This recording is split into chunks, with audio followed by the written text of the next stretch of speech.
Assalamualaikum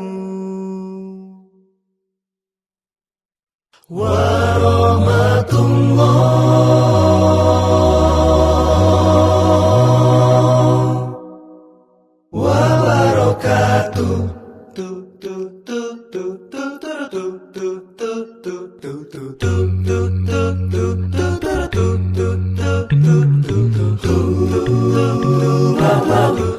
Kepada masing-masing narasumber kita akan kita berikan waktu kurang lebih 15 menit. Saya percaya waktu itu amat singkat, tapi tentu yang akan saya berikan masalah pokok pembicaraan yang barangkali memang amat penting untuk disampaikan. Oleh karena sekali lagi masing-masing akan kita berikan waktu selama 15 menit. Yang pertama akan kami serahkan kepada Pak Insan NS Moko Kinto. Terima kasih. Baiklah, terima kasih. Hadirin yang berbahagia, sesuai dengan tema ini, mustahil Kristen bisa menjawab perjanjian mobil BMW. Buku ini kami tulis sudah sekitar 5 tahun dan sampai saat ini belum ada satupun yang bisa menjawab. Makanya saya merasa wah, luar biasa Pak Rudi ini bisa menantang untuk menjawab. Makanya saya penasaran, jauh-jauh dari Jakarta saya datang. Tapi pada dasarnya buku ini pernah dijawab oleh pendeta dari Bekasi beberapa tahun lalu, tapi tidak terjawab.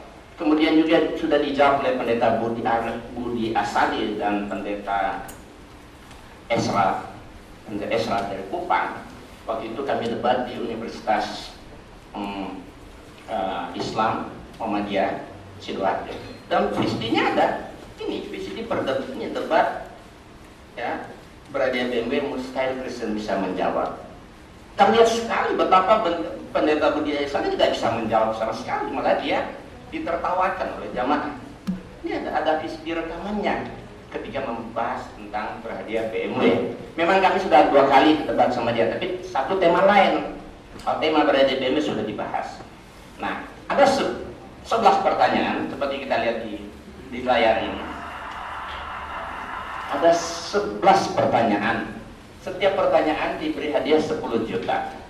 Nah, pertanyaan pertama kita lihat, ya, mana pengakuan Yesus di dalam Alkitab bahwa dia beragama Kristen? Ini saya merasa ini satu pertanyaan yang wajar-wajar saja. Umat Kristen ini kan kaitannya, coba periksa KTP-nya kan Kristen. Wajar bahasa membuat satu pertanyaan seperti ini. Adakah tertulis dalam Alkitab Yesus beragama Kristen? Kemudian yang kedua, mana ajaran Yesus ketika dia berumur 13 sampai 29. Sebab setahu saya di Alkitab ada tertulis umur 12 dan 30 dia muncul.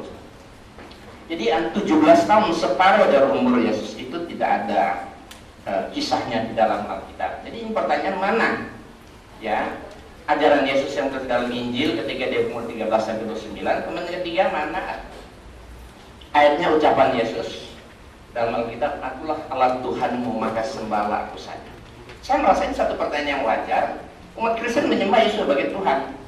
Kan wajar saya mengadakan pertanyaan, ada nggak kata Yesus, akulah Allah Tuhanmu maka sembahlah aku saja? Ada nggak? Setahu saya yang ada Yesus menyuruh menyembah hanya kepada Allah, baik Quran maupun Bible ada. Ya. Kemudian yang berikut keempat, mana ya firman Allah tertulis dalam Alkitab, katanya akulah yang mewahyukan Alkitab dan aku pula yang menjaganya. Ya. Kenapa pertanyaan ini disajukan? Ya. Karena umat Kristen itu kan kalau ditanya selalu mengatakan bahwa Alkitab itu 100% firman Tuhan. Ya. Kalau memang betul-betul Alkitab 100% firman Tuhan, Allah yang betul-betul mewahyukan, tentu ada dong jaminan dari Allah, akulah yang mewahyukan Alkitab dan akulah yang menjaganya. Ada enggak? Saya itu satu pertanyaan wajar. Kemudian yang keenam, mana perintah dari Yesus atau Tuhan dalam Alkitab untuk beribadah masuk gereja hari Minggu? Apakah tidak wajar pertanyaan saya? Sebagian besar umat Kristen masuk gereja hari Minggu. perintah Allah Yesus masuk gereja atau beribadah atau mengkuduskan hari Minggu. Setahu saya ada kalau ingin mengkuduskan itu hari Sabat. Seumur hidup Yesus tidak pernah sekalipun mengkuduskan hari Minggu atau masuk gereja atau beribadah hari Minggu. Selalu hari Sabat, hari Sabtu. Bahkan ancamannya hukuman mati orang tidak mengkuduskan hari Sabat. Kenapa kok hari Minggu yang jangan dijadikan hari ibadah? Ini satu pertanyaan saya, salah satu yang wajar. Kemudian yang kedua, mana dari Alkitab Yesus 100% Tuhan, 100% manusia? Kenapa pertanyaan saya ajukan? Karena saya sudah beratusan mungkin saya berdebat dengan berbagai pendeta. Selalu ujung-ujungnya kalau Yesus terpojok, dia lemah, selalu kata, oh dia kan 100% manusia. Kalau kelihatan hebat, oh Yesus kan 100% Tuhan. Nah, jadi pertanyaan saya, ada nggak dalil tertulis dalam Injil atau Alkitab Yesus 100% Tuhan, 100% manusia? Ada nggak? Kemudian yang ketujuh, mana dalilnya saya percaya kepada Yesus sebagai Tuhan dan Juru Selamat dijamin pasti masuk surga. Kalau masuk surga itu ada Quran banyak, Bible banyak, tapi ada kata pasti. Karena selalu Islam dituduh serba insya Allah, apa-apa insya Allah belum pasti. Tapi percaya kepada Yesus dijamin pasti masuk surga. Pertanyaan saya, ada nggak? Dijamin pasti masuk surga. Yang kalimat saya ingin itu pasti masuk surga. Ada nggak? Kemudian yang ke-8, mana foto asli wajah Yesus dan siapa yang memotret? Hampir di semua rumah orang di sana ada wajah Yesus dan Bunda Maria. Berwarna lagi. Padahal kamera berwarna itu baru ditemukan tahun 60-an. Akhir juga.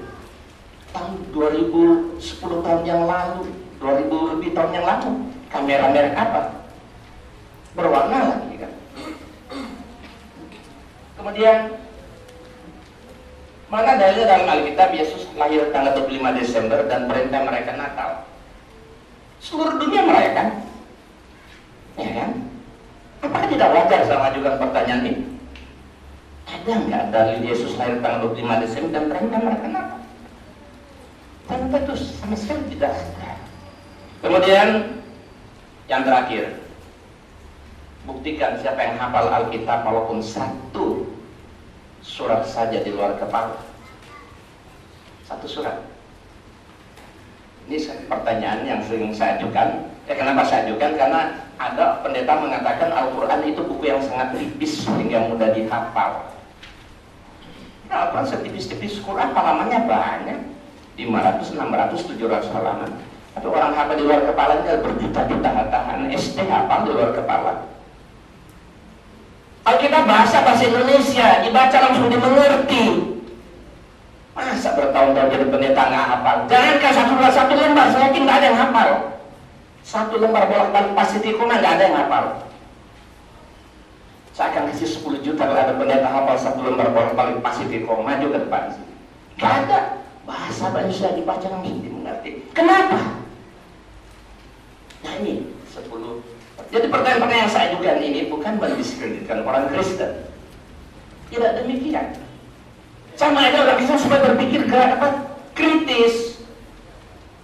Ya kita kritisi dong Alkitab. Karena apa? Yesus katakan di dalam Matius 15 ayat 9, percuma mereka beribadah kepada Aku, sedangkan ajaran yang mereka lakukan ajaran manusia. Jadi kalau kita lihat ini hampir semua bilang tidak ada dalilnya tapi diimani. Ini ajaran-ajaran manusia, jadi katanya percuma.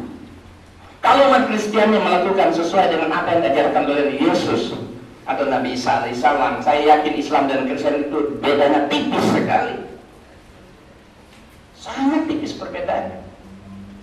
Ya, kenapa? Karena saya melihat ya sebagian besar umat Kristen mengamalkan justru ajaran Paulus. Ya, bukan. Jadi pengikut Yesus dalam arti yang sesungguhnya itu kami umat Islam. Ini menurut saya. Nabi Isa Nabi yang sangat kami muliakan. Pengikut Nabi Isa dalam arti sunat adalah orang Islam, karena semua ajaran-ajaran Nabi Isa umat Islam yang melakukan. Yesus sunat, kami sunat. Babi haram, kami haramkan babi. Banyak sekali ajaran-ajaran Nabi Isa di Injil itu. Umat Islam yang mengamalkan. Maksudnya saya katakan orang Kristen mestinya bersyukur pada orang Islam, karena orang Islam lah yang memelihara ayat-ayat firman Allah dan Yesus dalam Injil dan Alkitab. Makanya ya, kalau orang bisa mau mengkritisi kitab mereka, saya yakin ya hubungan Islam dan Kristen semakin dekat. Umpamanya babi haram, Imamat 11 ayat 7 dan 8. Orang Islam nggak makan babi karena terus babi haram. Kan tambah dekat dengan orang Islam kan. Kita makan di rumah orang Kristen juga tidak merasa jijik atau apa. Ternyata karena mereka amalkan apa yang diperintahkan Allah, dan tapi karena tidak diamalkan sehingga terjadi jurang pemisah antara Kristen dan Islam. Satu contoh juga kata Yesus, Yohanes 17 ayat 3. Ini ucapan Yesus, Yohanes 17 ayat 3. Kata Yesus gini, inilah hidup yang kekal itu. Hidup kekal abadi loh, masuk surga. Ada dua syarat Yesus bilang. Pertama, mereka menjadikan Allah satu-satunya Tuhan yang esa. Kedua, menjadikan Yesus Kristus yang telah Dia utus. Asyhadu alla ilaha illallah wa asyhadu anna Isa rasulullah. Ini kalimat syahadat mestinya yang harus diamalkan oleh umat Kristen. Artinya menjadikan Allah satunya dan Yesus hanya seorang utusan. Kalau umat Kristen ikut ucapan Nabi saat Yesus, dekat sekali umat. Kenapa terjadi begitu jauh? Karena mereka justru menuhankan Yesus. Padahal Yesus mengatakan Allah satu-satunya dan Dia hanya seorang utusan. Tapi yang terjadi malah dibikin trinitas. Tuhan Bapa, Tuhan Anak, Tuhan Roh Kudus. Makanya kalau orang bisa disalaman mengkritisi Alkitab, ya semakin dekat. Banyak ratusan orang Kristen masuk Islam di tangan saya. Baik langsung maupun membaca buku dan nonton VCD saya. Ya saya merasa bangga, saya seorang mantan Kristen. Ya saya bangga dengan keislaman saya. Saya pengikut Nabi Muhammad, tapi sekaligus saya tidak meninggalkan Yesus. Yesus Nabi Isa, Nabi yang sangat kita muliakan. Kemudian satu lagi pertanyaan terakhir. Nah ini yang kita perdebatkan dengan bendera Budi Asali. Ini ada VCD-nya. Ia berkata kepada mereka, ini kata Yesus, inilah perkataan yang telah kukatakan kepadamu ketika aku masih bersama-sama dengan kamu, yakni bahwa harus digenapi semua yang ada tertulis dalam tentang aku dalam kitab Taurat Musa, kitab Nabi-Nabi dan kitab Mazmur. Lalu yang membuka pikiran mereka sehingga mereka mengerti kitab suci. Katanya kepada mereka, ada tertulis Mesias harus menderita dan bangkit dari antara orang mati pada hari ketiga.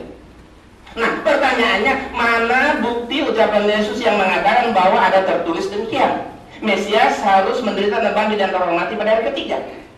Mana ucapan dalam kitab Taurat Musa, kitab Nabi-Nabi dan Mazmur? Nah, catatannya kitab Taurat Musa ada 5, kitab Nabi-Nabi 33 dan Mazmur 1. Jadi berarti seluruh perjanjian lama harus ada ucapan itu. Ada enggak? Mirip itu aja nggak masalah. Silakan kalau ada. Mesias harus menderita dan bangkit dari antara orang mati pada ketiga di 39 kitab perjanjian lama. Ada enggak? Nah, kami pada hari ini sudah. Oke? Sebentar saya berserahkan untuk Bapak, masih ada 2 menit lagi. Ya. Nah, oleh sebab itu pertanyaan yang 11 ini yang akan kita bahas hari ini.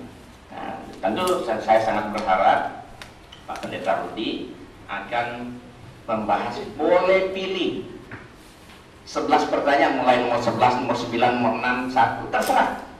Yang penting yang 11 ini beliau harus jawab sesuai dengan tema. Silakan, tidak berurutan, no problem. Silakan. Demikianlah. Assalamualaikum warahmatullahi wabarakatuh.